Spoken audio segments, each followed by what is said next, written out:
حضرت مولانا سمیع سواتی صاحب social media کے ہیرو اور سوشل میڈیا کے چیف۔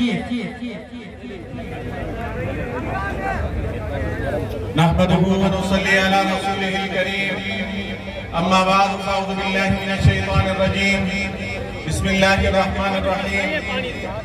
عزیزان محترم، آج ہم اور آپ جمعیت علماء اسلام صوبہ سندھ کے سرخیل علامہ راشد محمود سومرو صاحب کی آواز پر لبیک کہتے ہوئے سندھ کے حقوق کے لیے، سندھ کے عوام کے مسائل کے لیے، سندھ میں امن کے لیے، سندھ میں احتساب کے لیے، سندھ میں ہونے والے میرٹ کے قتل عام کے لیے اکٹھے ہیں اور ایک وعدہ کرنے نکلے ہیں۔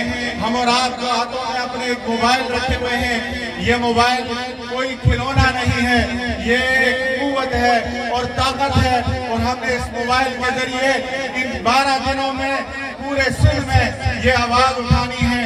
چاہے آج آپ اس پنڈال میں موبائل کے ساتھ ہو یا یہ قافلہ یہاں سے گزر جائے، لیکن یہ موبائل آپ کے ساتھ ہوں گے۔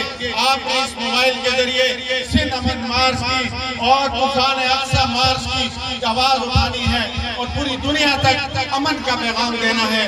اس سندھ کے مسائل کے خاتمے کے لیے انشاءاللہ ہم جمعیت علماء اسلام کے ابابیل اپنی جانیں گزار دیں گے، اپنی جانیں قربان کر دیں گے، لیکن انشاءاللہ العزیز سندھ کو محرومیوں اور یہ جو مسائل کے اندر سے ہیں وہ ضرور نکالیں گے۔ اللہ تعالیٰ آپ سب کو جزائے خیر دے۔ وما علینا